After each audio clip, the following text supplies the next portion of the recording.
a very good morning to everyone who's joining us on this webinar that's looking at sustainability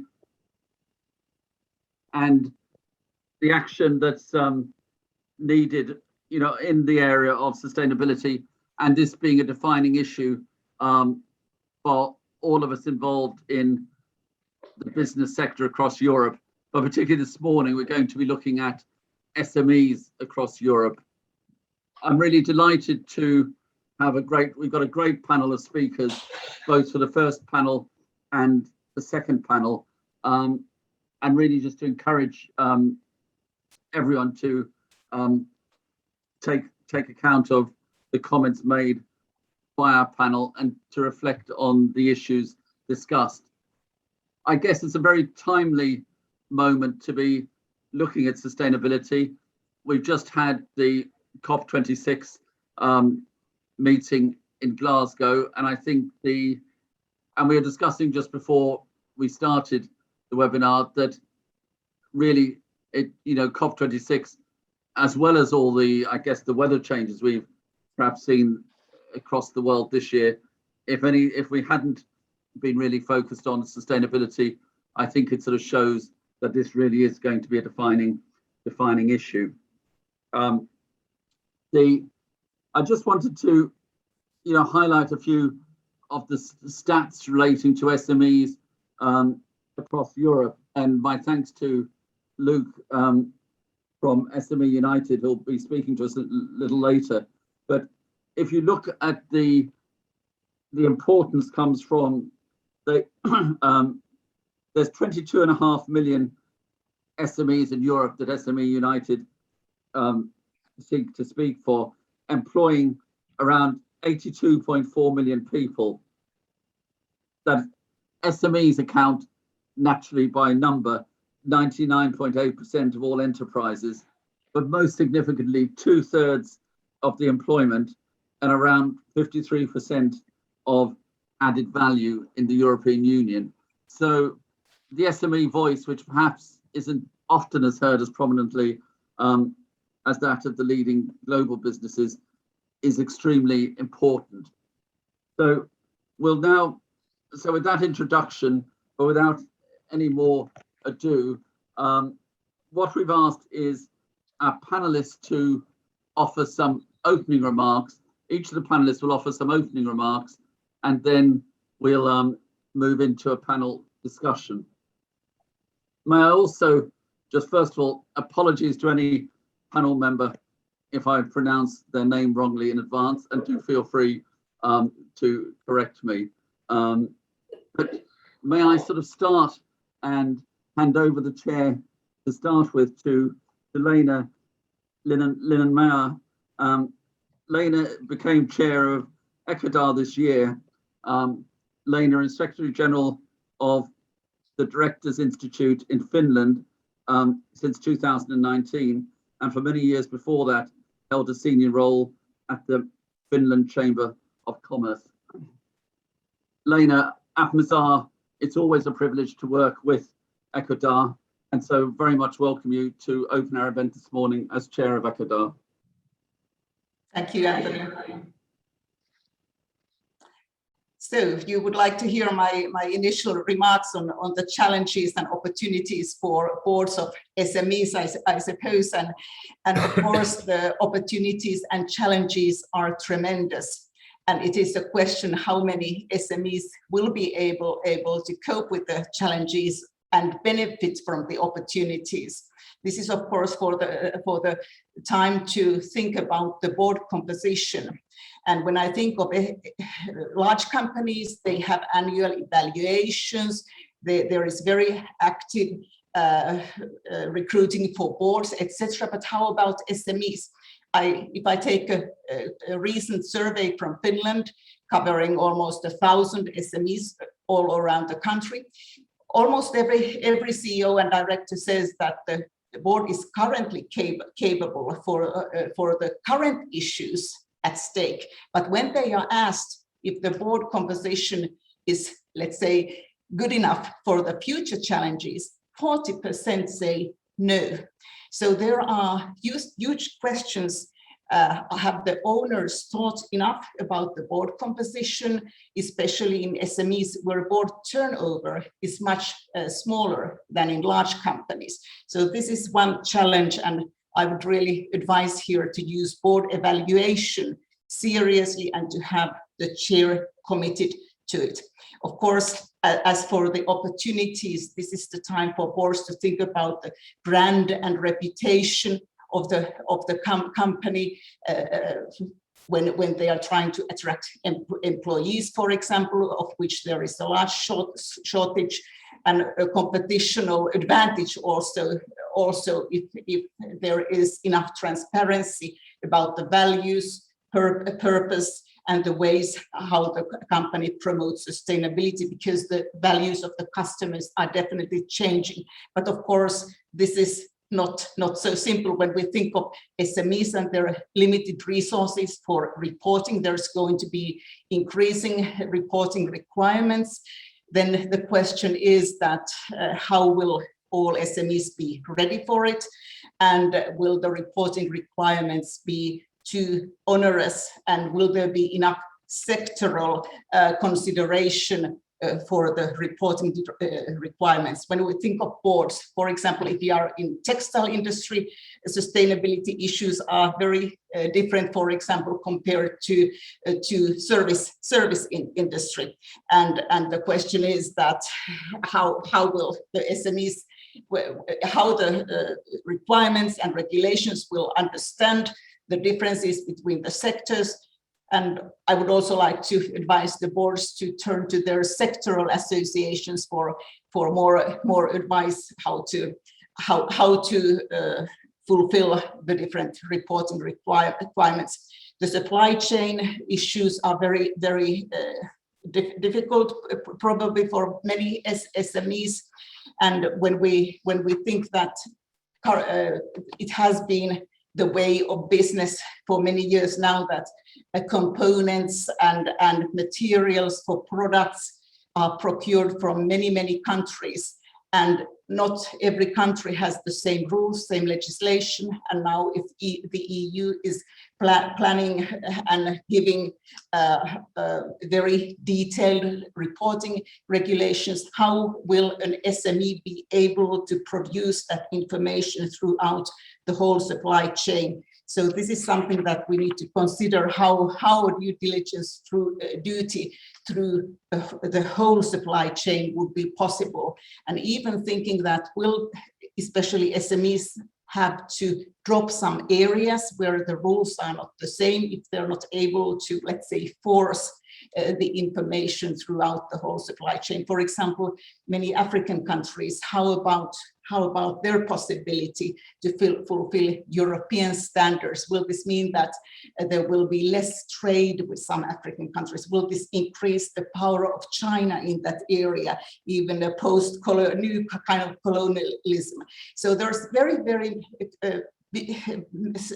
questions at stake, starting from day-to-day business on the board table, coming to huge global political issues.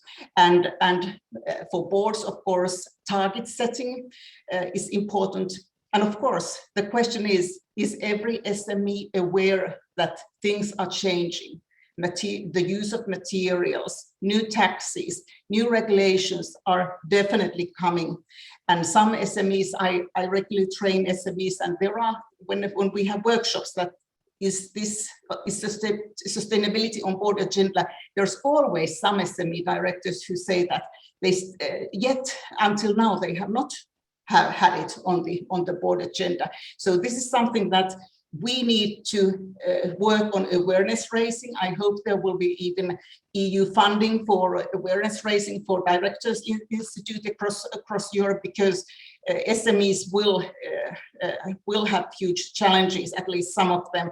And the truth is that SMEs form the very large basis of the company system all over. Target setting, remuneration. Of course, those are in a way easier in large companies, because in SMEs, the resources are much smaller. So how much possibility is there to gear the activities with remuneration? That is a big question, of course. But what I hear from SMEs, directors at SMEs, that how they first started to work on this topic is that their bank asked them to fill a blanket to say that what they are doing on this. So at first, this comes as a very big surprise to some companies, that it's actually often investors, and for small companies, often the financing sector that gives the spark that you need to do something. And I think all of our responsibility is to give as much information as possible to the SMEs, that they are ready for this, that they don't think that we still live as we lived some years ago. The world is definitely changing. There will be challenges, and hopefully also the legislature will have a reasonable level of duties for companies, so that there's not going to be too many difficulties among the SMEs. So this would be my initial intervention. Thank you, Anthony. Microphone, Anthony. Yes. Yeah. No. Thank you ever so much. No, thanks, Lena, for really getting us off to a great start and just highlighting the breadth of the issues.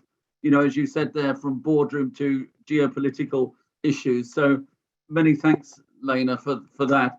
Our next panelist is Pascal Duran, and Pascal is a member of the French Bar with a very distinguished legal career, having been General Counsel at GEC, Alstom and Alcatel, and Secretary General of the High Commission of Corporate Governance. And I think also Pascal lectures as Science Po.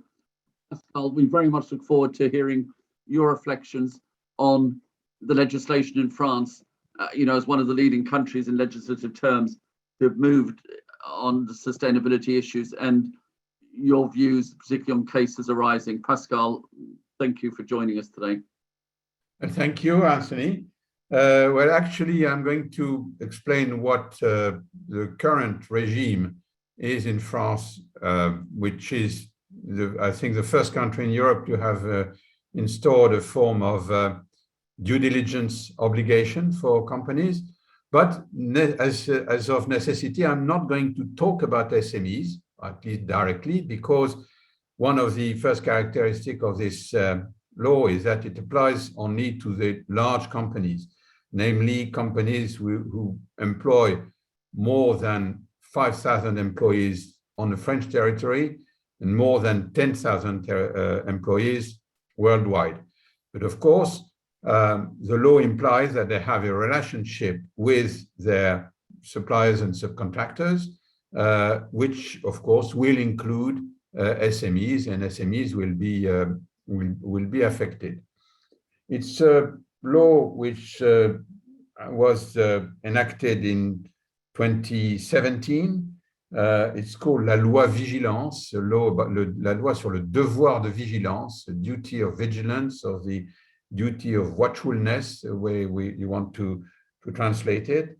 And what the law says: first, it applies to the large companies, which I mentioned, but also it applies only to the companies which are Société Anonyme.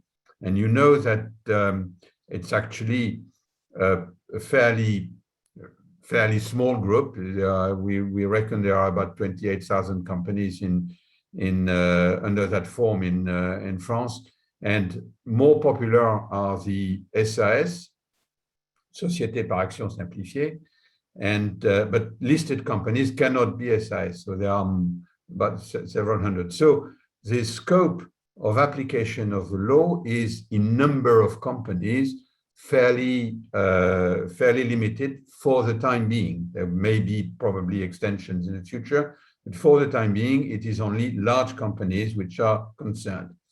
What are the obligations for them? It's to set up a plan de vigilance, a monitoring plan, if you want, and this plan has to show how they take reasonable steps to identify risks and prevent important breaches, les manquements graves, important breaches to what?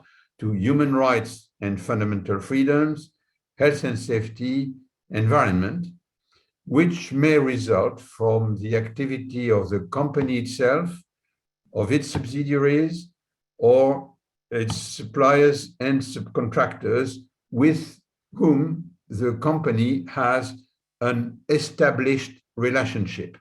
So you see there's plenty of terms which may give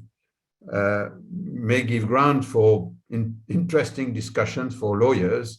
What is an important breach? What is an established relationship, and so on and so forth. So the companies, in order to do that, the law is a bit specific about what the plan should include. First, risk mapping, cartographie des risques.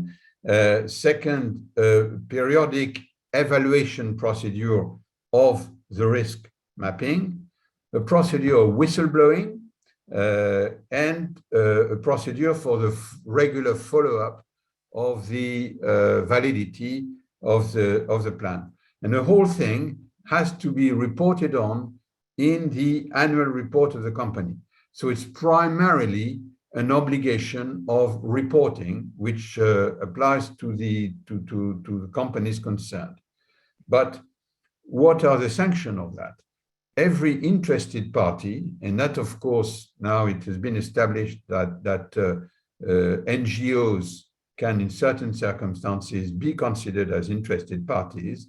In every interested party can first serve a formal notice to the company if it doesn't apply the law, meaning that it has either not published its report, which a number of companies are still to do, on the one hand, and second, that the plan is not evidently inadequate. In other words, in your plan, if you say that you've made sure that your subcontractor in China do not employ people under working conditions which are not acceptable, and there is evidence that you do, or your suppliers or subcontractors do, that gives the possibility to the NGO to lodge a claim, first, and as I said, under the form of formal notice. And if there is no answer or no adequate answer to the question, there is a possibility to go to court and request an injunction under penalty if the company does not apply the injunction of the court within a certain period. So you see, it's extremely serious. The law was enacted in 2017 with, I expect, a year, a period to apply it. And we have recorded, the last record I could find was as of last July, there were 11 claims going on against companies. And although these companies are not SMEs, it may be interesting to go quickly through some of these claims to give you an idea of the variety and the extent on which they rely. If the chair allows me to carry on for a couple of minutes on this. Yeah, so the first one was against Total, now called Total Energy, the large oil company, which is, of course, a target of choice for NGOs, because oil companies are, as you know, with respect to environment, but not only, there are people whose conduct is under constant watch by NGOs and trade unions. The first one was about a project that they have in Uganda, where, of course, it was claimed that their plan was inadequate because it did not protect the environment and the local populations, because there were expropriations and so on and so forth correctly. On a very different approach, there was a claim against Teleperformance, which is a vast, large, I think it's the first in its domain. It's a company which specializes in call centers. So the call centers, as you know, when you receive an unwelcome call to try and sell you insurance or double glazing, they always come from low-wage countries. And the claim is against the working conditions of the thousands of employees which they employ in emerging countries and under working conditions which are not up to European standards. Another example is against EDF, the large electricity public-owned company, against a project of wind farm which is claimed to infringe the rights of indigenous people where it is installed. Probably the more interesting one is for the future is a broad one against Total again about their climate policy. And it's quite interesting because the people who acted there are not only NGOs, but also municipalities of ecologist-run cities, where they have joined the claim, claiming that that Total does not have an adequate policy on climate, which would allow them to match or to meet the requirement of the Paris Agreement and to reach the 1.5 degrees increase in temperature, which is one of the aims of the Paris Agreement. And now it's interesting because the Paris Agreement is not a binding treaty, international treaty. So it's not part of the elements which are in it are not part of the law, actually. So it's quite interesting to see where this pushes. And obviously, I expect what they expect is to get something similar to what happened to Shell, Royal Dutch Shell in the Netherlands last May, where they were forced by a court to change their climate plan. Just to go quickly on other examples, since Smes had a claim about pollution by a subsidiary in Chile, Casino, the big retail company, about the fact that they procure meat for their hypermarkets in Brazil from suppliers who are active in deforestation. And another one to show you because most of these are from with the exception of Total, which are from NGOs. Another one is from a large haulage company, delivery by road, a company called XPO Logistics, which is the French subsidiary of a large American group. And the claim is by international trade unions against the fact that, according to them, the company relies too much on subcontracting in order to avoid the regulation of the mother country. So you show there is a wide variety, and I think that what that leads us to is that this law is probably the gateway through which CSR, corporate social responsibility, which is mostly a soft law item until now, will move into courts and therefore into a form of hard law, because the courts will be asked to impose to the companies a number of changes for the general good. So it's quite interesting. But as you can see, all the companies that I've mentioned are far from being SMEs. So the effect on SME is probably indirect. And I think that it will probably be for Luc to explain to us what the effect on SMEs is of a law which catches the large companies in the first place. No, thank you, and thank you, Pascal. But you really just highlighted the range of industries that it affects, the range of topics, and in a way how it goes very global. So, you know, reflecting the global nature of business. So the all embracing challenges, if you like, that come from the law, and as you said, hard law, you know, emerging from soft law. So no, thank you so much for your introduction. And we now move from France to Germany, and Anna Franke is going to sort of talk to us about the impact on Germany. And I guess Anna is Director of European Affairs at the German Employers Association, the BDA, and for many years was director in the Brussels office for BDA. And Anna, we really look forward to your, you know, initial reflections from Germany, particularly, I guess, given the importance of the Mittelstand and the high respect the Mittelstand, you know, is held across Europe, you know, and their involvement, you know, with SMEs. So, but Anna, without sort of prescribing the topics you cover, really look forward to your comments from Germany this morning. Thank you very much, Anthony, and good morning to everybody. Yeah, BDA represents about 1 million enterprises with 30 million employees in Germany, and many of them are SMEs.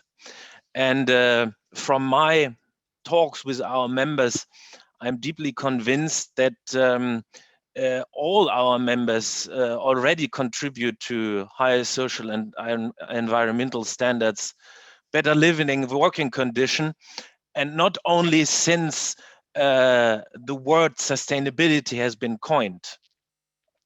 And this applies especially to SMEs, because either they act within their local communities, and so the direct effect towards their local communities is so self-evident, and the control mechanisms within their local communities that they act in a very sustainable way for many decades.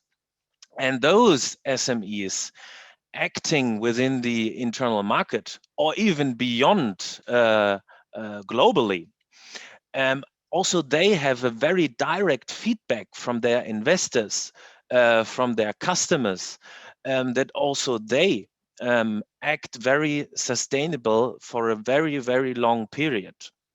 So this is very important to mention. This is not a new invention.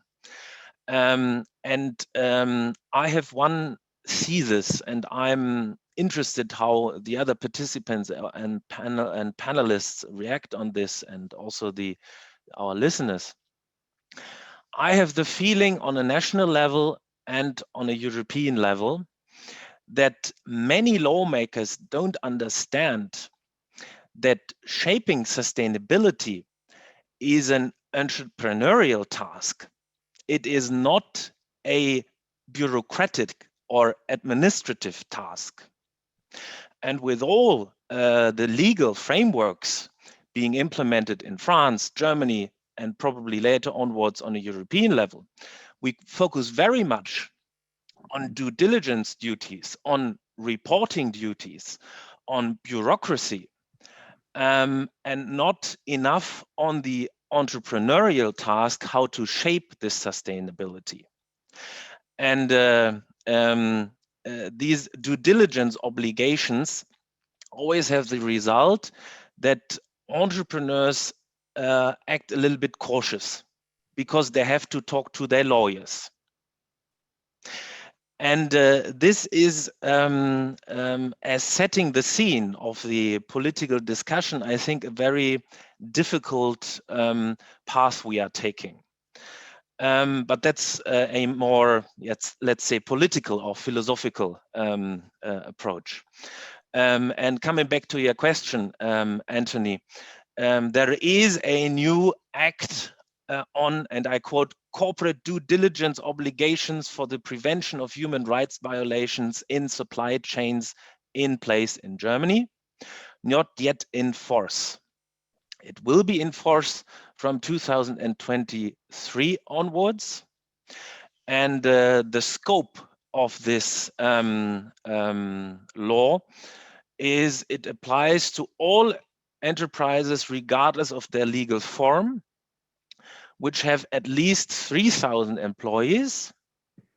And from January 2024 onwards, the threshold is 1,000 employees, which means as the Mittelstand with more than 80 million inhabitants in Germany tends to be quite big, that many of the Mittelstand companies will have to apply to the law latest from 2024 onwards.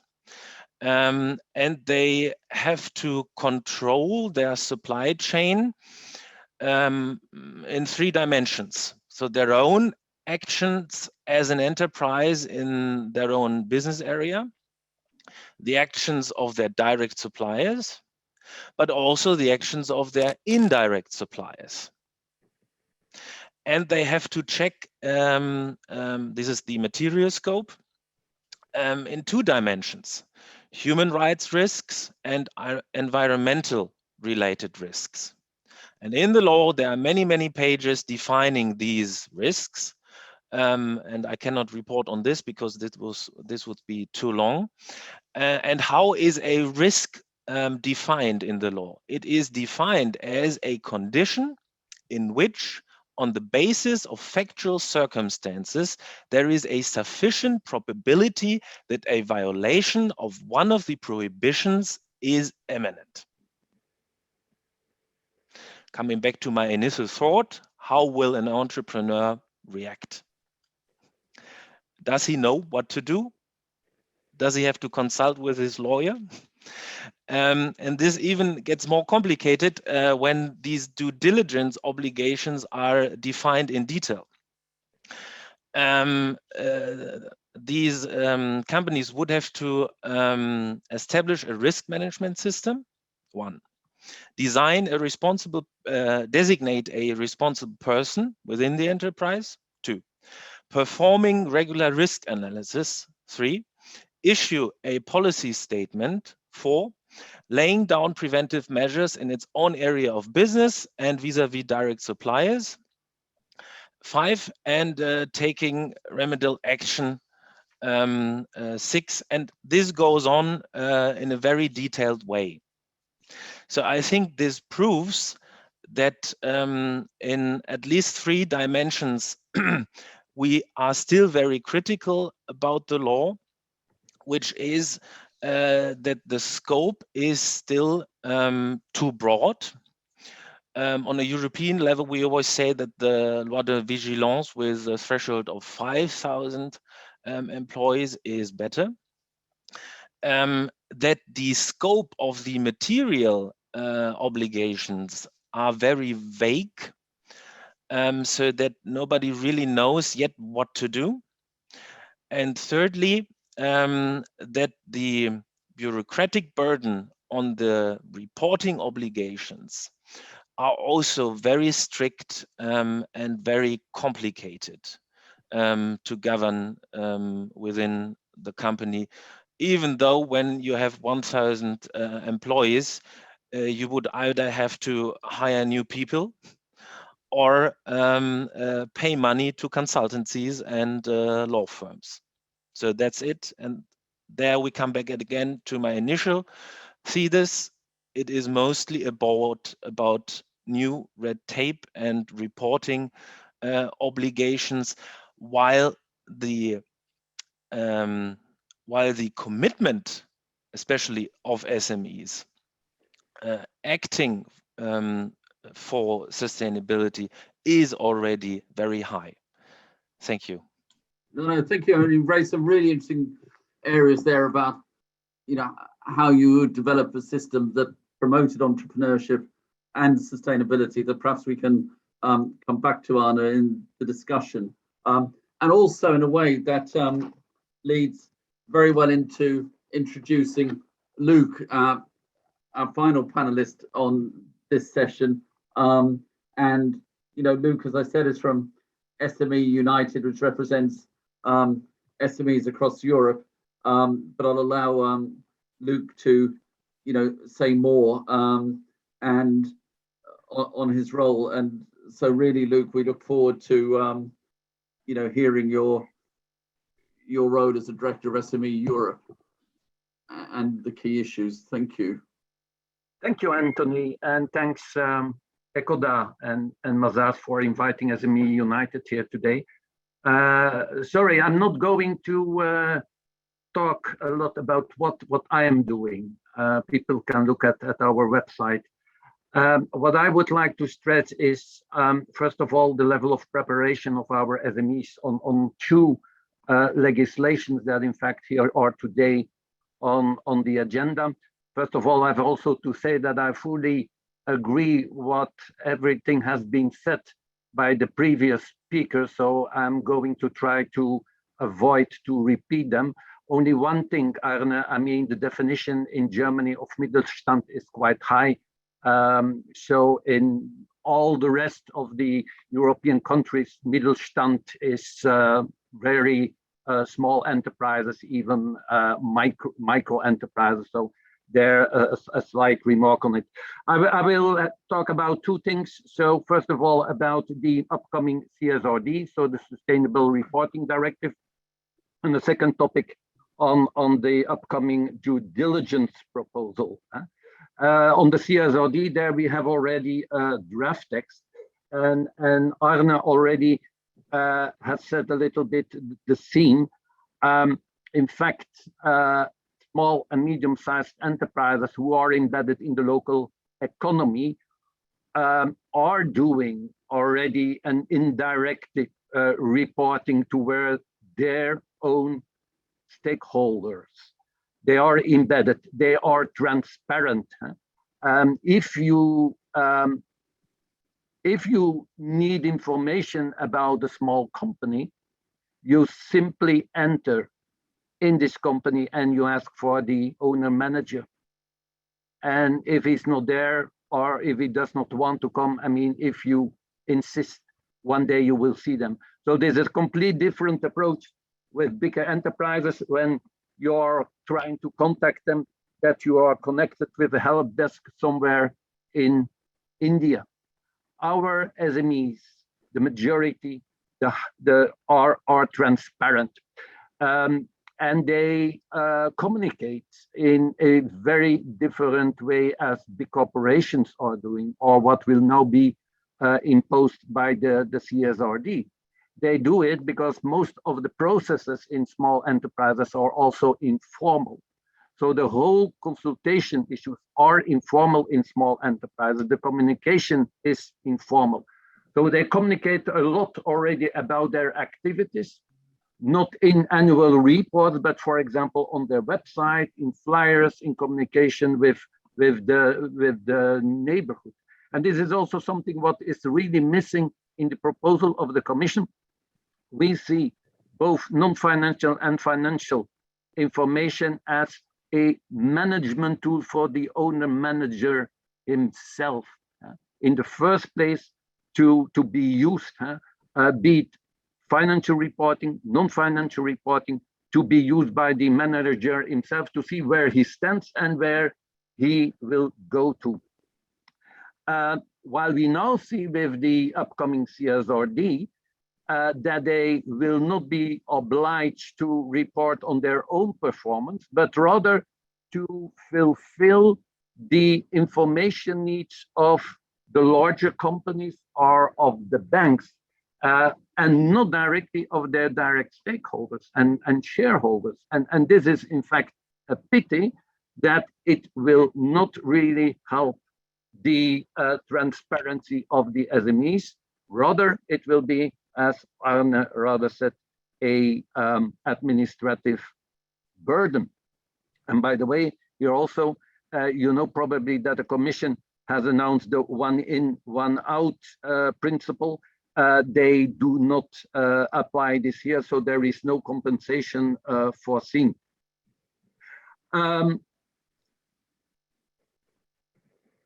What concerning the level of preparation there, of course, I mean, as the standard is not yet out, of course, SMEs cannot prepare yet, but even if the standard will be out, and this is also forgotten in the proposal of the Commission, is that there will be a lot of awareness raising and training of small and medium-sized enterprises on how to fulfill this reporting obligation. Secondly, the proposal concerning due diligence, there we do not have a proposal yet. It will be probably come out on the 8th of December. First of all, I've also to say that as SME United, we think that a balanced European due diligence obligation could certainly have a positive impact if some issues are taken into account consideration. The only problem is, and there we are awaiting the proposal, what will be the concrete content of the legislation. And there we are certainly insisting that it should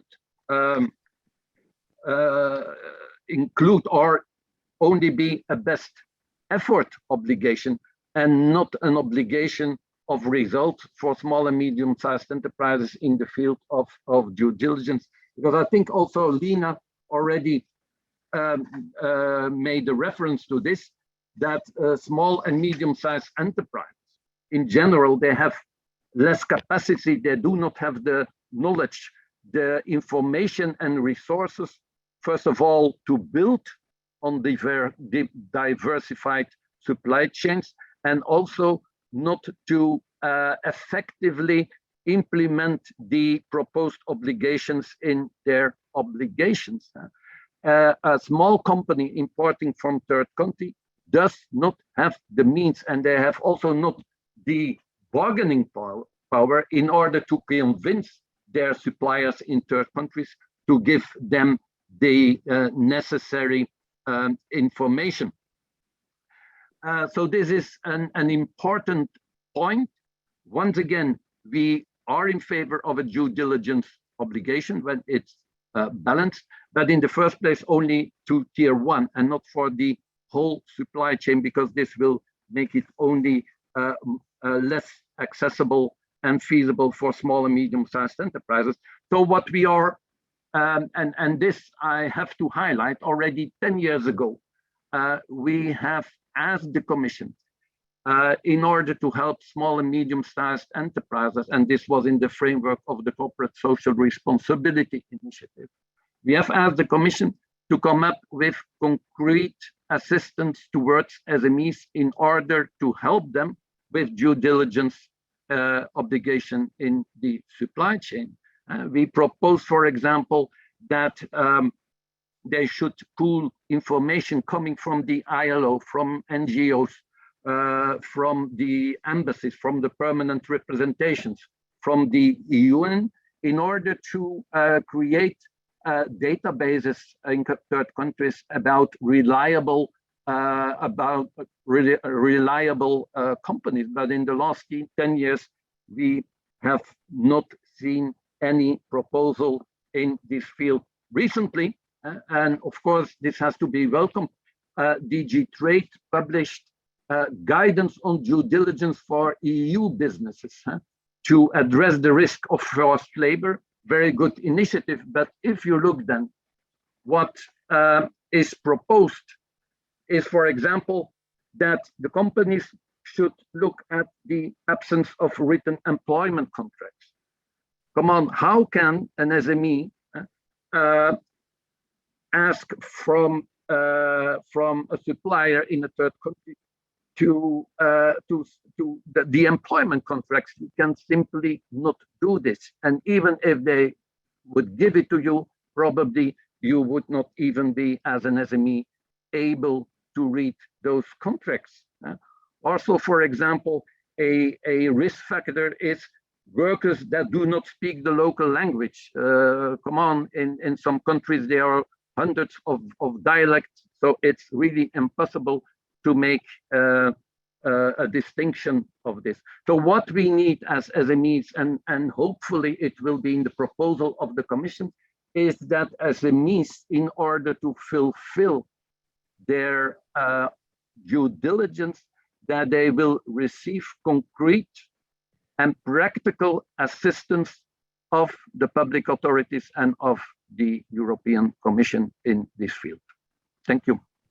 Thanks, Luke. And that's a really interesting issue you raised. Now, I guess just listening, bringing together all the sort of panelists' thoughts, I mean, and putting a particular focus on SMEs, perhaps two questions are: one that Arne posed, the question on how do you turn it into more entrepreneurial, as well as important that it is, as well as having the regulation. And secondly, any thoughts? And Luke, you've started some excellent ideas on what practical help can SMEs be given. Just to take the question you posed, Arne, if you were in charge of legislation or in charge of government, whichever way it is, and trying to make this a more entrepreneurial and less regulatory topic, any thoughts on how you'd go about it?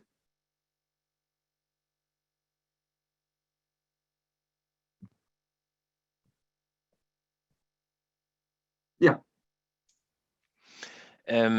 So this is really a problem I could describe a little bit further, probably. We always say there are two approaches within acting on a global sphere. And result deriving from due diligence obligations enshrined on a European or national level. So one possibility is cut and run. So if you have the perception as an entrepreneur of a small SME, consulting probably with your lawyer, that you do not want to take the legal risk. You may be sure that you don't have anything you have to report on in your supply chain, but you can never be 100% sure until there is a decision of a court. So one possibility is to cut and run, so leave certain third countries and cut supply chains towards these third countries. And the other method is, which we call stay and improve. So stay in the country or still have a value chain with these third countries, and while staying in the country through direct or indirect suppliers, you improve the social situation and environmental situation of this country. And my gut feeling is that these new legal obligations tend to lead to the cut and run approach and not to the stay and improve approach. Yeah. Now, that's interesting. Anyone else want to offer any thoughts on how you could create a more entrepreneurial approach to sustainability that I guess is about seizing the opportunities as well as managing the risks and seeing new areas in which you can create goods or services that help ensure a sustainable environment going forward? But any other thoughts on how you might do that? Yes, if I may. Yeah, just on commenting on the last remarks of Arne. First, this dilemma we've already had for several years about the issues of corruption, where very often for the companies who operate abroad in countries where corruption is rife, the choice was either you cut and run, which may have a consequence of your opportunities to develop in the concerned markets, or try and improve, which is very difficult because very often if you say I'm quite willing to do business here, but I'm not going into corruption. That means you don't have a business. So this is a dilemma that has already been seen. The second remark I can say, Arne says, if you're an SME, you'll have to go and see your lawyer. Well, you have to find a lawyer who is aware of these issues, who's competent on these issues, who is not your ordinary lawyer that as an SME you have consulted in the first place in order to set up your company and watch if you have any litigation locally. And so finding people who are finding lawyers who are cognizant with these issues is going to be difficult and expensive, because it means it's firms who have an international background. So that makes it a little more difficult. Well, that's two remarks on side points from Arno's comments. May I continue? Yes, please, Lena. Yes, when I think of the situation that we have understood because of COVID, is that the supply chains have become extremely complex after globalization has become rampant. So this is something that the boards should be doing, is to review their supply chains. Are they too complex? Could they be simpler? Because there's going to be reporting requirements. There's going to be difficulties. Of course, we hope that the reporting requirements will be reasonable. But anyway, companies have been trying to save a cent here, a penny there, and created extremely complex supply chains. And I think this is the time to review if all the complexity is really needed, or could there be something that is easier to handle, considering the sustainability issues that we have and also the forthcoming reporting requirements. Thank you. If I may, I mean, I fully agree with what Pascal said concerning the lawyer issue. You need to find indeed a lawyer who knows a little bit this kind of files. They are expensive, so certainly not for the smallest SMEs. And in addition, I can now already imagine the advice that this lawyer will write down. He will certainly not say yes or no. He will leave the decision up to the SME. So for me, it's waste money. It is, I think, and there once again, we have asked this already more than 10 years ago. Apart from this, we need support for the SMEs from the public authorities to raise awareness amongst them concerning international trade and also concerning human rights, because our SMEs are not aware of this. They want to, of course, to respect the human rights, but also the cut and run issue. I mean, if we apply this, that will mean immediately again that only big enterprises will be able to bring on the European market certain, let's say, cheaper products, and that our SMEs are completely out of competition here in Europe.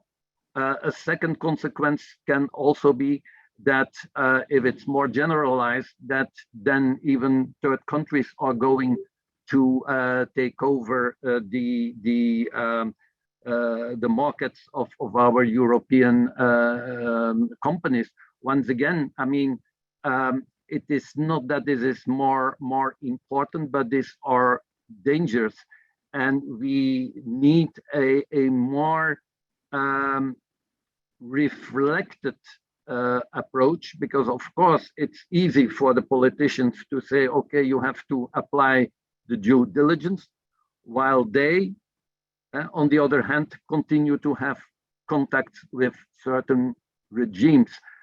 We think that the due diligence obligation is a obligation, or even sustainability is something that needs to be addressed jointly by all the stakeholders. So it means public authorities, consumers, citizens, employees, trade unions, and also the businesses, but not put the burden on the companies alone, because this would certainly be a very wrong signal that the responsibility is put on one group.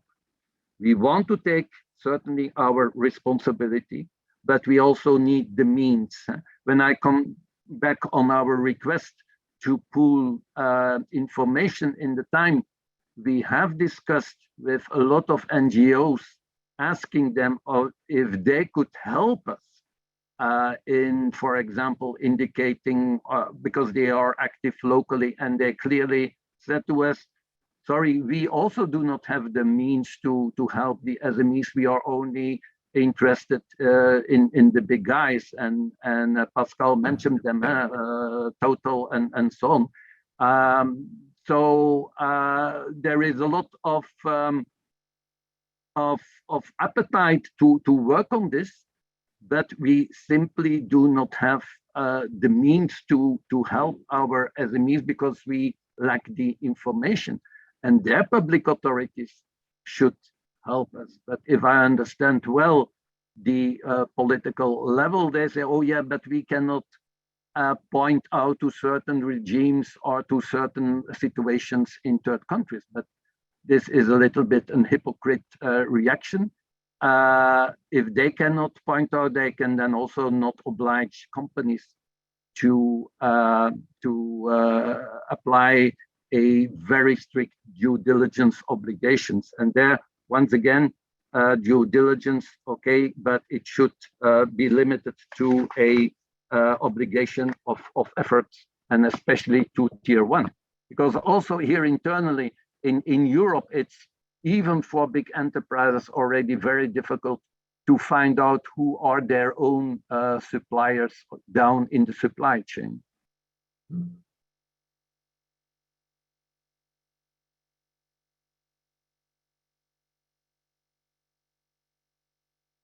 You're muted. Yeah, you're muted. Does it raise the question of trying to have more local supply chains, or is that not practical? You know, are there opportunities, you know, for some businesses to try to develop local supply chains, you know, that would avoid some of these challenges, or is that, you know, not respecting globalization? I mean, any thoughts, Luc, from? Yeah, I mean, of course, and now also with the COVID, we have seen due to the fact that the supply chain was disrupted, that there is a reflection about European economy, and in certain, especially Eastern European countries, they are already taking initiative to take over some Far East markets. But as such, we are an open economy. So this is not possible to do it on our own. I mean, this is really not the way forward. Of course, there will be initiatives to have more local production, but this will certainly not be the solution. And in addition, and I think that Arne also made reference to this, this will not improve the situation for the people outside Europe. Yeah, no, I think, no, thanks, Luc. And I think we're probably almost at the stage where, you know, to bring the panel to a close, but I think really just to highlight some of the really interesting issues, you know, that have been raised. I mean, I think, you know, Lena stressing the importance of, you know, boards focusing on these issues and recognizing the importance. Pascal, you know, highlighting the breadth of countries the breadth of businesses affected, and that actually, even though it mainly applies the law in France to large companies, it filters down to smaller ones. Anna, expressing the view of, seeing this as an entrepreneurial issue. And I think there's really much more to explore there, as well as not just a regulatory issue and the impact of doing that. And I thought Luke bringing out some really interesting points on how can governments give practical help? How do you work with third countries and supply chains? So I think really just highlighting some of the huge range of issues. And I guess it just highlights how broad sustainability is, getting into all parts of the business, and in a very global world that we live in, just how it affects all countries, all businesses, and how that's all coming together in this issue. So really just to say very many thanks to an excellent panel, and for getting the discussion this morning off to an excellent start. So many thanks to each of you for your contribution this morning. Thank you, Anthony. We then move on to the second panel, and whilst the first panel we have been having largely a focus on policy issues, although we've started to have some practical discussions as well. The second panel is very much now looking at, if you like, the practical side, talking to some leading businesses to get their views on how sustainability can work, particular reference to some of the supply chain issues that are around. And so, I mean, I'll introduce them in a moment, but it's a great pleasure to have Sevgil, Rachel, Jeff, all on this panel to bring their different perspectives to supply chain issues, but also just to how working between large global businesses and SMEs, the opportunities for working together, because as we saw in the first panel, they really are sort of involved in this together, given the legislation, to the extent it works through the supply chains, clearly has major impact on SMEs.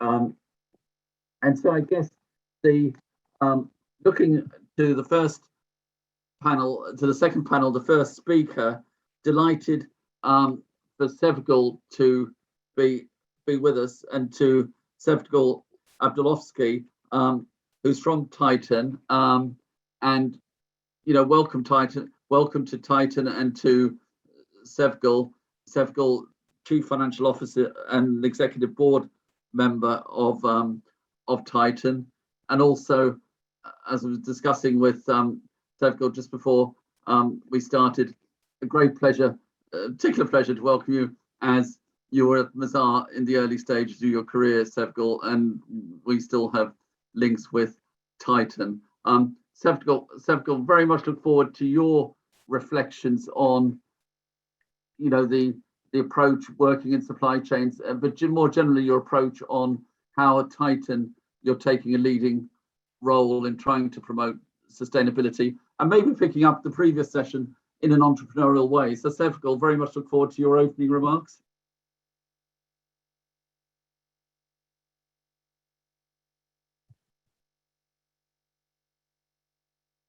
Is that working? Are we there? Oh, sorry. Yeah, sorry. No, that's all right. Yeah, thank you very much, Anthony, to invite me to this very, very exciting topic. Titan Containers Group is a global company with a head office in Denmark. Is a family-owned business. The family, or the founder and his family, still owns the majority of the shares in our company. And we have been on a journey for many, many years now. And I will say, according to Danish standards, we are a big SME, even though from reporting standards, we still are in the SME group. So, yeah, so we have a disclosure requirements we have to fulfill, but we have started for some years now focusing on this area, which because the climate change related issues is not a financial disclosure issue. It's all about, it's also taking responsibility for our climate, for our, especially our carbon footprint. But as a SME company, the struggle we are facing is from answering why they will embed LSECG into our strategy, how we will do it, and how we will report or telling our story, but focusing on telling the story where we do this because we commit to reduce our carbon footprint. And this will improve our competitive advantages on the long run, that's for sure. And not because it is a disclosure requirement. Unfortunately, a lot of companies look at this as a disclosure requirement. It is, of course, a very big burden, because you have to disclose something in your annual report on an ongoing basis. But it's also to try to find the benefit that the company can get from really focusing on the value chain, and especially how do we impact the environment, the social thing, but also on the governance level. So that's my opening. No, that's really interesting. And I guess just before we go into the panel, just to ask you a question on that challenge of seeing it as a business issue, not just a regulatory issue. But you feel that brings real benefits to the business, seeing it as a business issue, and allows you to be more competitive? Yeah, it has, because of course we have not. What we have been trying to focus on is really where can we as a company do an impact. We are a container rental business, so the containers we are using for the rental is built in China. So the transportation of the containers is done with vessels, with other vehicles. So what we are saying is like, okay, where can we really very fast do an impact? And that's where we are looking on our value chain and just start focusing on where can we do a big impact right away to gain the results very fast. And as I also pointed out to you just before joining here, one of the first things we did here last year was take a executive decision saying that going forward, all our company cars, where possible, have to be electrical. That was not a very, I would say, easy thing to do, but we have done it, and we can see now 1 year after that it have been improving, and also our employees also understand that this is a way going forward, that this is something that we have to as a company have to take this commitment. No, and I thought it was very interesting, the discussion on the electrical cars that we had before we started, in terms of almost giving a signal as well as the actual importance of it in itself. I think you were bringing out this almost giving a signal of your commitment to sustainability. Is that a fair comment? Yeah, it is. Yeah, it is. Yeah, I thought that was really, really interesting. The other thing, just to pick up, perhaps we can come back to later, will be you said you tried to have a look at the areas where you could have an impact, quickly, i.e. you tried the 80-20 approach to say, which areas can we focus on that will make real change? Is that a fair thing when you said, looking at how you could make, change and improving the carbon footprint, you tried to say, what areas could we make a big difference in? Have I understood correctly? Yes. It is, and we are working with all the both the E, S, and G, and also on the social side, but also on the governance side. We implemented the whistleblower thing almost 2 years ago. It will be a requirement for the companies of our size next year. So we were on the forefront of that because we also wanted to show to our employees, but also to our suppliers, our other stakeholders, that we really work with all these mechanics. We have a supplier's code of conduct, which is linked to the way we want to run our business. We ask suppliers to sign this supplier's code of conduct, plus we also have an employee code of conduct, which all are linked to the overall strategy on this field. So we have done this, I will say, 2 years ago, because we really wanted, to be on forefront on some of these things, and now we can really see that it gives us some challenges, because doing the fact that we are growing, then our customers also becoming larger and larger that we do business with. So if we have not done some of these things, then we will have been forced to do it today, because we have several customers which will not do business with us if we didn't have a supplier's code of conduct, or didn't have some of the other ESG components, or prove to our customers that we are working on these things. So it will. That's why I believe that we as a company management, but also in general as a company, we have to be on forefront of this, even though that maybe the things looks very, very complicated, but we will face it at one or the other, either from the customers or from our suppliers. Look, we have examples of young people, millennials, coming out to the labor market in Denmark. They are asking questions during the interview to the company. What is our how do we handle the ESG challenges? Yeah. No, that's really interesting. I mean, I also bringing out that you can only grow if you're trying to grow. Not taking on board sustainability is going to be a real barrier. No, thanks for those introductory remarks, Pascal. Really, really interesting. If I may now move on to Dr. Jeff Mackey from BASF, and Jeff, a long-term employee at BASF and now Director of Corporate Affairs and Sustainability.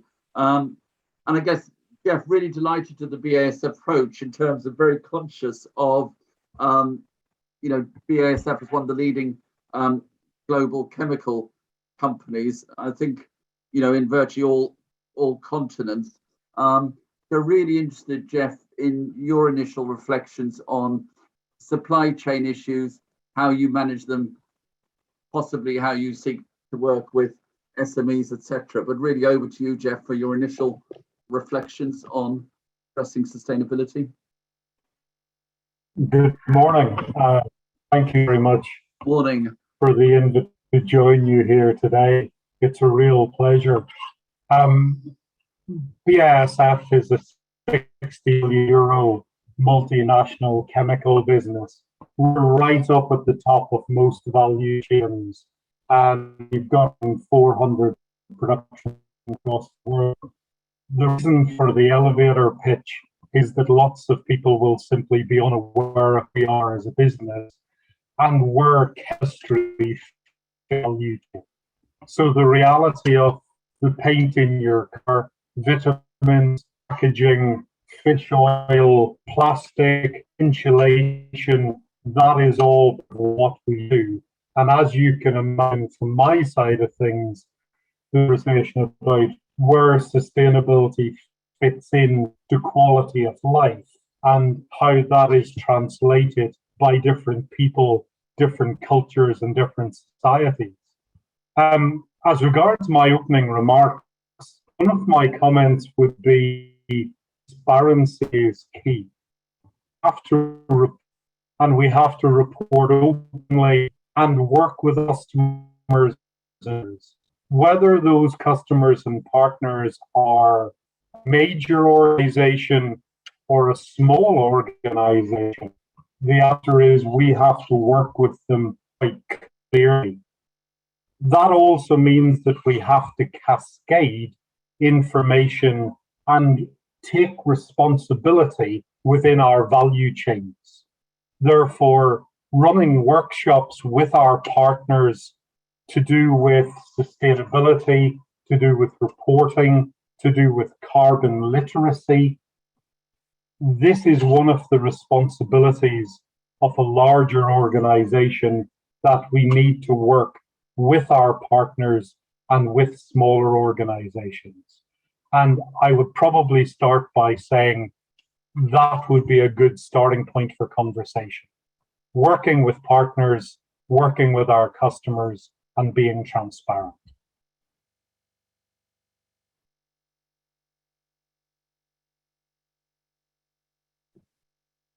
Jeff, just to sort of ask you an initial question, as as sustainability has become more and more important, has it changed who's in your supply chain very much?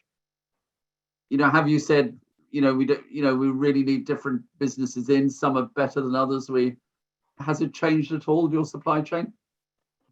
I think what's changed massively within our supply chain in the last decade is an understanding of what sustainability means.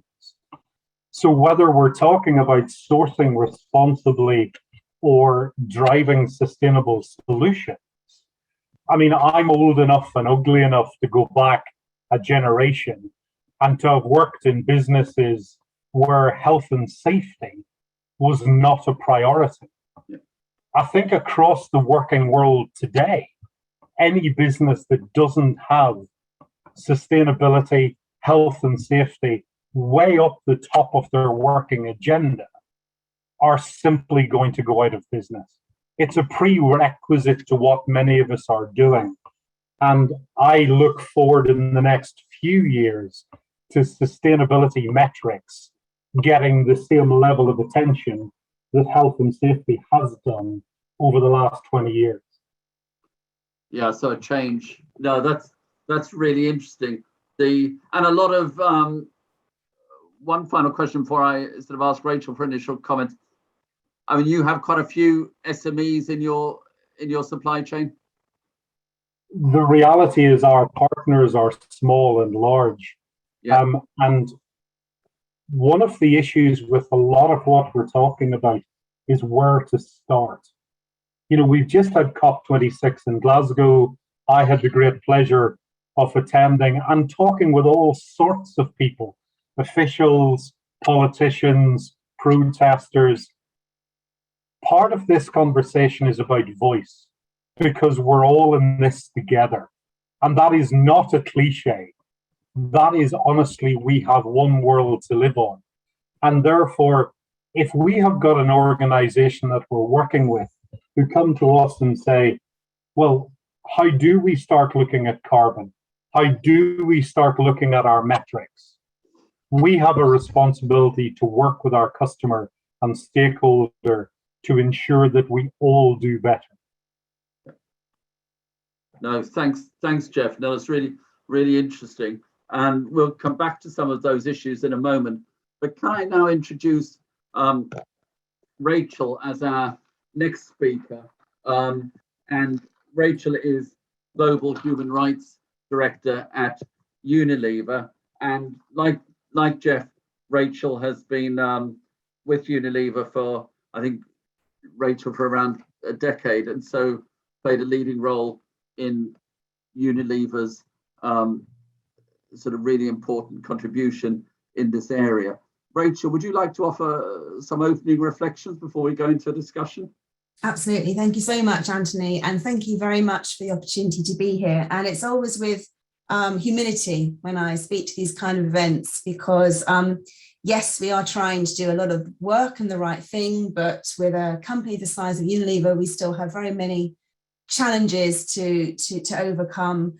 We're a company, as you probably know, with sales in 190 different countries. 2.5 billion people use our brands every day, and we have around 400 brands. In terms of our supply chain, we have approximately 56,000 tier one suppliers. So they're the suppliers that we have a direct contract with. And what's really interesting is that our supplier ecosystem, very similar to what Jeff has said, is really made up of both large multinationals and also really small, agile companies, including startups. And we think that's really important. The one common thread is that we only want to work with those companies that drive growth in the right way. So really about growth that is good for both people and the planet. And that's very much the ethos of our Partner with Purpose, which we launched last year. So really about identifying those partners who, yes, have the agility and the resilience, but also the right ethics, the responsibility that we need to really drive our business.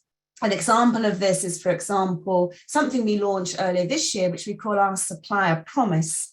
And that's really looking at some of the key elements of our compass, the Unilever compass, which we fully launched earlier this year, which is really the way that we are going to drive our business going forward, both from a social and environmental perspective.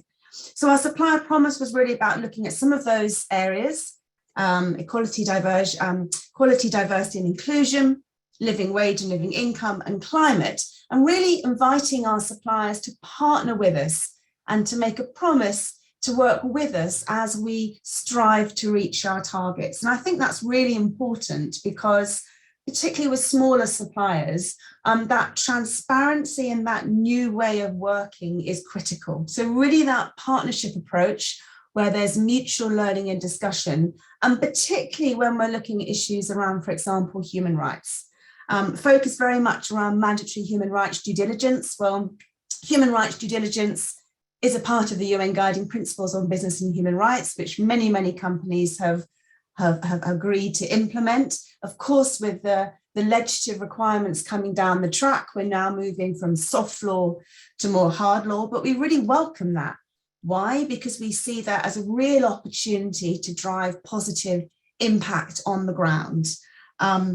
The work that we do in terms of our due diligence, as mentioned by Jeff and others, is that we have a responsible sourcing policy, which we require all our suppliers to meet, whether that's a production item supplier or a non-production item, like, for example, a labor agency or a transporter or merchandising.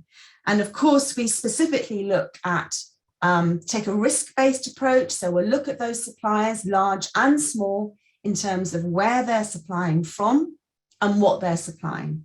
And where we know that we need to actually really work on these issues, then we build that capability with the supplier.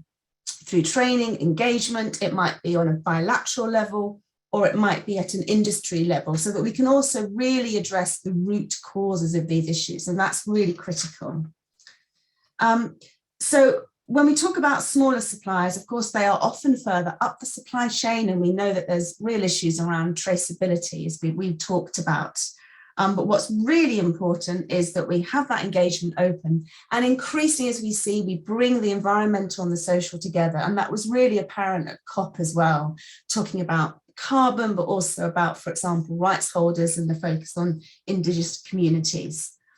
What are our requirements of our suppliers? Yes, as I've mentioned, the responsible sourcing policy, that's across all suppliers, but also, and Jeff, you also mentioned this, about that responsibility to cascade our requirements up the supply chains of our direct suppliers. And that's really, really important. And that's something that we're going to focus much more going forward. As I've said, because we know much of that impact is further up the supply chain. But often that is something that cannot be done alone, and it has to be done at industry level. And we have to work with civil society, and we have to work with governments. Because I also really understand, and we've touched on this in a previous panel, the huge work that is at the door of smaller suppliers who may not have the policies and processes and management systems in place. So I think, again, very, very important to understand that, to think of different ways that we can engage. But the point that I would also make, sort of summing up, is as big companies, we also have a lot to learn from our smaller suppliers within our supply chain. And if actually you look at where a lot of the innovative work is taking place, both in the environmental and the social sphere, it's often with smaller suppliers. So I think it's very much to understand it's not just a customer supplier dialogue, but it has to be a supplier customer dialogue. And so many of the learnings we can actually use to improve the way that we are working. And then just a practical point, and this is something that's often raised with me, and that's that point of mutual recognition. So when particularly a smaller supplier has many customers, large companies, and perhaps they're all going in asking for audits or assessments, that recognition of audits in particular is really important. So I think my final point is to say is I think the supply chains of the future will be increasingly diverse, and rightly so, we will be searching out those partners, doesn't matter on the size, but those that really we feel that we can really gain that knowledge and that support from. But we also recognize as a business our responsibility to work with all our suppliers in the spirit of partnership and continuous learning. And just a final point, absolutely, any business that is not looking at social environmental sustainability as the foundation of a future fit business going forward, I don't think is going to be a business in existence in many years to come. And I will end there. Thank you very much. Thanks, Rachel, for that really interesting point. And can we just touch on one of the points you raised there that does often come up from the, smaller businesses, that we have so many different requests, more or less the same thing, but expressed differently, and or asking me to focus on issues that aren't big for my business. I guess, Sebgul, do you have any thoughts on that? Do you find that at all, that, I guess you're to some extent in the middle there, with some working with larger businesses and smaller businesses, but some getting, large companies, global companies, getting more into mutual recognition, industry-wide standards. Would you be supportive of that? Do you think that would help in some ways? It will help. It will. I really hope that every big corporation treated their suppliers like Unilever does, because it's that's where we are facing sometimes. This is what we are required. Just do it. Sorry, but that's where we are, and that's the big problem. Again, my organization is in a crossroad where we reach a size where we have the resources, to work with this. But I'm more thinking on the very, very small SMEs, which they don't have these resources. They really need some feedback. Just sending a supplier code of conduct, for example, and just asking them to sign that, and say, okay, I can sign it, but what does it really mean for me as a supplier to a corporation? And that where I really miss, especially on the global customers we have, that there is some kind of dialogue to saying, okay, how can we faced a challenge with one of the customers saying, oh, if you don't have ISO 14001 certification, then you cannot be our supplier. But we have the product, we are working, okay, we don't have the certification, but we have a lot of other processes in our company, which is at least you can say can cover some of the requirements that our customer is asking for.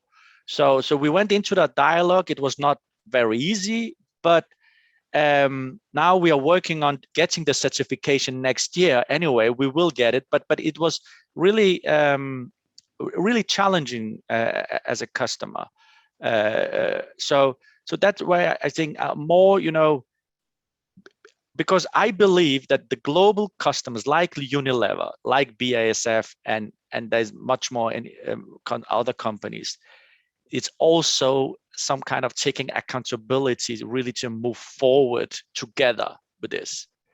Because everybody knows, I know that Unilever will do this, and BASF, they will really approach, but somehow also making sure that they can help the smaller the suppliers also to to develop into the, because I agree with Rachel, because if you as a company not at all work with these kind of things, then your business probably will not exist in some years, because there's so much pressure from a lot of stakeholders, not only your customers, but especially also your employees.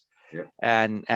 And by having the approach, by as a management also walking the talk, saying that we are really working with this, that will also create some kind of awareness at the employees. So even that we can see some people here in our organization now, which doesn't have a company car, they are thinking about buying the next car will be electrical, because that we somehow have been made them aware of that is also as a individual take an accountability for our planet.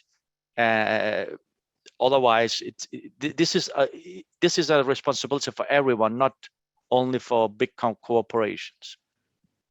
No, thanks for that. I mean, I think that's a really, interesting point on, but I thought also the employees point. I guess, either to Jeff or Rachel, in terms of how do you see some small companies really changing, or is it you're getting ones that are good anyway? I mean, how is it working on your supply chains? Any thoughts, Jeff, on, are there some that are really changing, or is it, that I get them in if they're fairly good to start with, if that's not an unfair question? No question is unfair. I think the starting point for your question is, at the moment, we are starting to see, and COP26 has been part of this, and hopefully the step forward into COP27 will be part of that journey, where these agendas are being moved to the top of action items. People are starting to ask difficult questions. Going back to your remark about what a question is, the answer, as far as I'm concerned, if I get a difficult question, fabulous, because I have to take leadership and responsibility for giving the answer. And if I can't give the right answer or a correct answer, that's my problem, not the questioner's. And I think across the piece, some of what we're talking about is about leadership and responsibility. It's doing the job and being seen to do the job properly. Now, going right back to your question about smaller partners and SMEs, there is a conversation about people standing still going, what do I do? And that, as Rachel mentioned, and I will continually go on about, is about partnership. It's about us working with our value chains. It's of us bringing our experts, bringing our voices, and frankly, bringing our contacts together so that they can be accessed by people who wish to make the next positive business decisions. And I'm sorry to sound cliched, but hey, there you go. It's about a positive spiral. It's all about creating positive change for all. And to pick up a point that was made earlier, making sure the bad disappear, and the sooner the better. No, that's really interesting. The whole concept. Well, two things picked up there, and just check, Rachel, if you share them. One was, which I think you brought out, the whole concept of partnership. The other thing was almost in talking about transparency, Jeff. I guess, I know, Rachel, you've got a view. Almost living in a new world where I am more willing to say I'm on a journey. I've not necessarily got it exactly right. You started off saying, I speak with humility. And I think, is it that almost business accepting, it is on a journey, more willing to say I'm doing this well, here's where there's some challenges, I'm trying to move forward. Does it need a better sort of, almost whether large or small businesses, to be more willing to discuss these issues in an open way, even if it's some bad news coming out? Yeah, I think so. Our CEO talks about the era of hyper transparency, and how he welcomes it. And I think it's something that we're thinking about as a business. What does that actually mean, and what does that mean for us? But I think absolutely, putting your hand up and saying where you haven't got things right, and where you still got progress to make. I remember, for example, recently, our commitment on our suppliers needing to pay living wage and living income by 2030. Actually, this feedback from civil society was, we just want companies to say there's a real problem about poverty wages and global supply chains. We know they're not going to know exactly how to solve the issue, but just that first recognition there's a problem that together in partnership we're going to solve goes a whole long way. Now, of course, there has to be action. And, I think, what also frustrates civil society is when there are commitments, but nothing underneath it. And we don't know how we're going to implement our living wage, living income commitment. We've got 9 years to work on it, but, so I think that's really important. I think also there has to be a really honest discussion also, with society in general, with consumers, with governments, about, the realities of global value chains and what needs to change, and the role And the UNGP sets this out, very helpfully, but what is the role of business? What's the role of government? What's the role of civil society, and really coming together? But that transparency, which is a requirement, not just of UNGPs, but of due diligence, is absolutely critical. And let's just talk about these things in the right way. But we must obviously follow up words with action to be credible. Just to pick up on that, because I couldn't agree more. Some of this has to be positive, aspirational statements. From my side of things, the answer is make the statement, build it into your transparent business strategy, and say, this is how we're going to go for it. That's part of this conversation. And the reality of transparency is the information is out there. We all have to say what the plan is and how we're doing against it. That's not to say the path may be bumpy. That's not to say the path may have crossroads and changes. But what's important is we actually work with each other, work in partnership to move this. And just one last comment about the policymakers. With all deference to some policymakers, they have to understand that what they're providing is an opportunity for us to make the path work. And that frame is important. They also have to work with each other and not to look at it as an opportunity for policy to lead, because I think in itself that's a challenge. No, that's really interesting. And that whole area that policy making and business both have to change quite a bit is what I'm hearing. Is that's right, in order to make it work, which is a whole new way of working as both as business and as policy makers.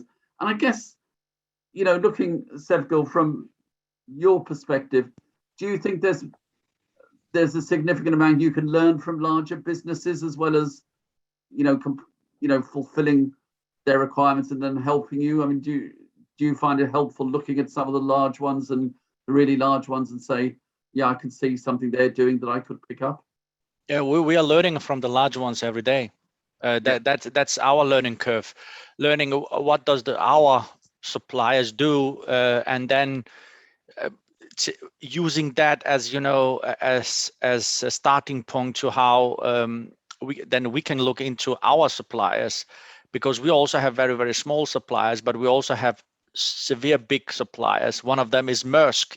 That's our suppliers. So it's so it is also but it's also some kind of try to to push all these things down in the organization. And we just example of what that the management have started and discussion now we have started is really consider before you buy an airline ticket whether that travel is very necessary. Because we have all I have in the past taking a trip to Amsterdam for a 2 hours meeting and then fly back in the same day. and I will never do that today. And that's what we also try, because it's not because only to save money, but the main point here is to make a contribution to our minimize our carbon footprint. So of course, some of the interactions from our side with our suppliers is also we learn really things. What I call only the checklist things, where we just have to fill out the checklist and send it back. That's a compliance thing. But in other places where we also have the opportunity to enter in a very open discussion with our suppliers, that is really, really beneficial for our organization, but also for us to learn to how we can treat our suppliers. So yeah. Anthony, if I may, just so fascinating. So you see, you think about, it's no secret that Maersk is one of our big logistics suppliers. Yeah. So so in fact, Titan then actually would be our perhaps tier 3 suppliers, and you see how this then goes across the value chains, the kind of issue, and then when you're engaging with your suppliers, who are then probably maybe at a 4, 5, 6. And then it's a really good illustration of actually then how the discussions we're having with Maersk and the stuff we're doing around seafarers and logistics and all that will then, hopefully, when this is done right, cascade, but then also to have that direct contact in other, in other ways. So, a really good example of what this actually looks like in purpose, in reality, when you start to actually map global value chains. No, I suppose one question which you say, might say coming from an accounting and audit firm, I would say I would ask this question, wouldn't I? But luckily, Jeff has told me I can ask any questions I want and they can't be wrong. But thanks, Jeff, for that. But seriously, should there be more assurance in this area? Is there a lot of, I can pretend I'm doing good, but there's a fair bit of greenwashing going on. Is there a need for more assurance around not reporting, but also business performance more generally in this area? I don't know, Jeff, any thoughts? Yeah, I mean, just to start off, we talked earlier about transparency, and transparency by definition stops greenwash. The reality of this conversation is to call it out. And it's for us all to turn around and completely unsubtly point the finger and go, that's not right. You can do better than that. And then support people with how to do better. Yeah. Greenwash shouldn't be an option with transparency. And we all have to be responsible enough to call things out to ensure standards change. As regards more reporting per se, I think there's a real challenge about tick box reporting. Yeah. And for me, I have real issues. About a decade ago, when I engaged in a number of topics linked to sustainability, we started to get all sorts of interesting questionnaires. And I used to get my phone book out and I would phone major customers up and say, hello, you sent me a questionnaire. What question do you think you're trying to answer? And 9 times out of 10, the intern or student who was ticking the box went away. And that doesn't help anybody. Yeah. So more focused work. And Rachel, need for assurance, but assurance in a coordinated way, or? Well, I mean, I think, look, there's always going to be, particularly if you're dealing with supply chains the size that companies like Unilever have, there's always going to be a role for audits, for compliance, for that kind of assurance, yes. But I think we have to be looking beyond that. And I think when we talk about assurance, we have to widen it. How do we actually widen that explanation, definition of that? So for me, assurance is also about assurance from the ground. Yep. It's about ground truthing. It's about having effective grievance mechanisms. It's about having strong industrial relations. It's about engaging with rights holders. It's about actually moving away from the situation where, as we're saying, it becomes a tick box for our suppliers and actually a nervousness of holding their hands up and saying, we've actually got a problem. We don't know how to do this. Or yes, we've got all these migrant workers and they are all paying recruitment fees, to actually saying, yeah, actually help us. How do we actually sort this issue out? Because I think the reality is that there will always be ways around audits and verification and compliance. And so whilst we need that for certain reporting purposes, actually to drive change at the ground, we need to move away from how we actually make certain the job is getting done. And that's an area that we're simply looking at. And I hope we'll see real changes in the future. So the direct engagement with all the stakeholders and whistleblowing procedures, etc., is the real way to make sure, as Jeff was saying, real transparency arrives.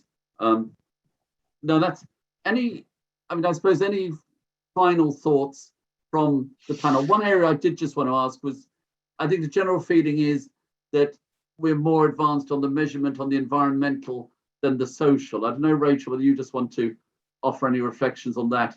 Do you think that's an area we can make a lot of movement in the coming years? I think we need to. I think it's also something we're increasingly seeing from investors. It's obviously much easier to measure environmental. How much carbon are you producing? Yep. What's your water usage? The impact on people is more difficult to measure. It tends to be more qualitative than quantitative. But we are looking at how do we actually measure that impact, you know, over a period of time. So that the short answer is yes, I think we need to move much more to impact measurement in the social rather than just the environmental. Jeff, agreed on that general direction? Yeah, I've kind of already been a little bit ageist and said about my own age. I'm of the belief that if you can't measure it, you can't manage it. Yeah. And part of that conversation is to set a trend. You know, set something, put a frame for the conversation. Qualitative measurements are valid, particularly over time scales. And that's part of this conversation. Again, for me, it's about having those conversations with people to make sure they're not drowning in administration for administration's sake. These things have got to add value. These things have got to create positive change. Yeah. And that's how everything will move forward better.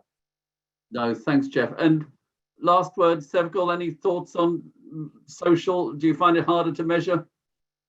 Yeah. It is harder to measure, but it is measurable. You just had to find out where, for example, let's take for the minimum wages issue.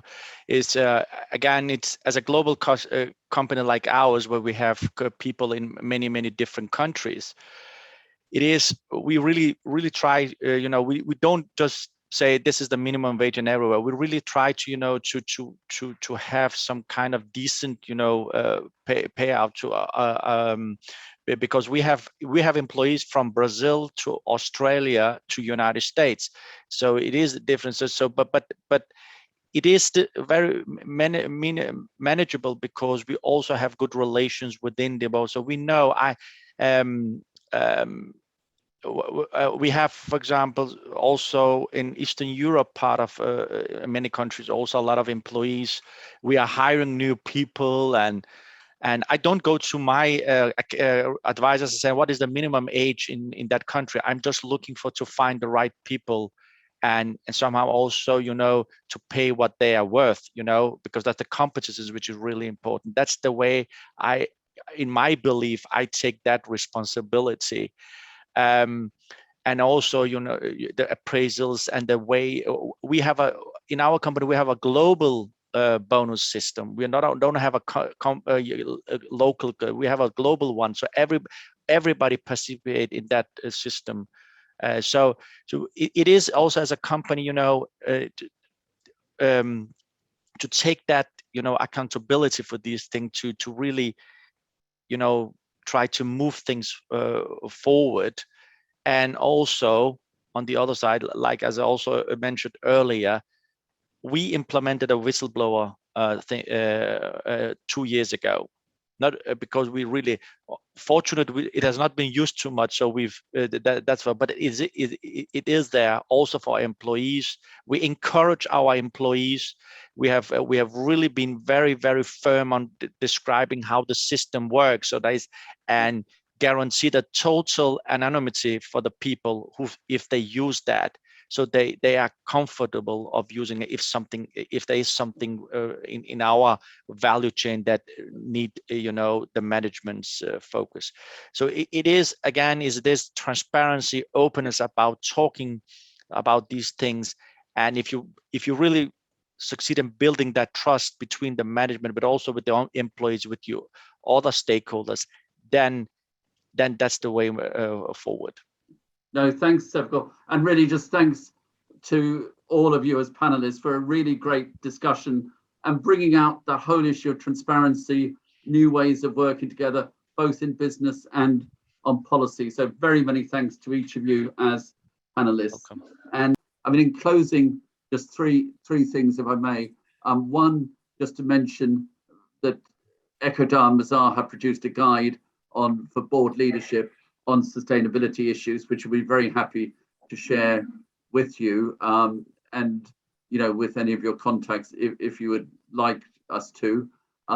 Secondly, as I say, a really big thank you to all the panelists, but also may I just finally say, a special thank you to Manon and Beatrice at ecoDa for working with us on all the organizational side and for the tremendous effort they put into making our event happen today. So very many thanks to you, and also to Alexia Perversi, my colleague, who's also worked tirelessly on the project. So I think what today has highlighted is, this is clearly, I think we've answered the question that it is the defining issue for SMEs and for other businesses. And so I hope this is a discussion that continues and we continue to share ideas. So with that, may I just say a really big thank you to every participant for joining us today, and look forward to continuing the conversation in the future. Thank you very much indeed.